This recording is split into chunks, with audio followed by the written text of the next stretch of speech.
इतक्या लवकर अवघ्या 50व्या वर्षी असं काय घडलं होतं की महाराजांना मृत्यू यावा? पण विषम ज्वरासारख्याच काहीतरी भयंकर विकारानं महाराजांना गाठलं. 23 मार्चला त्यांना भयंकर ताप आला आणि 3 एप्रिलला दुपारी 2 वाजता शनिवार चैत्र शुद्ध पौर्णिमा म्हणजे हनुमान जयंती महाराजांनी शेवटचा श्वास घेतला. महाराज ज्या दालनामध्ये होते त्या दालनामध्ये महाराज शेवटपर्यंत बोलत आहेत, म्हणजे ते पूर्ण शुद्धीवर आहेत. आणि महाराज शेवटी लोकांना सांगतात, कारण ते महाराजांनी पाहिलं की आपल्या भोवताली हे सगळे माझे सरदार लोक रडतायत. त्यात सुरेजी मालुसरे आहेत, त्यात हमीराव मोहिते आहेत, हिरोजी फर्जंद आहे. आग्र्याच्या प्रकरणाच्या वेळेला जो होता ना तो, पण सगळे रडतायत. महाराजांनी पाहिलं, महाराज बोलिले, कोणी चुकूर होऊ नका. चुकूर म्हणजे दुःखी. आला प्राणी राहत नाही, आला त्यात जावेच लागते. सर्व सांभाळा.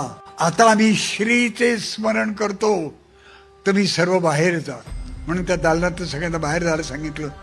आणि आता आम्ही देवाचं नाव घेतो, ते जा म्हणून म्हटलं. सगळे पण बाहेर पडायला लागले. रडत होते, हुंके देत होते, पदर डोळ्याला लावलेले होते. मित्रांनो, जेव्हा तो हिरोजी फर्जंद तिथून बाहेर पडला असेल त्याला काय वाटलं असेल? तो वळून वळून महाराजांना म्हणाला असेल का, महाराज आग्र्यामध्ये आपण अडकलो होतो, त्यावेळेला तुमच्या पलंगावर मी झोपलो आणि तुम्ही सुखरूप बाहेर पडलात. आत्ता झोपतो का? तुम्ही सुखरूप बाहेर जा. त्याला असं वाटलं असेल का?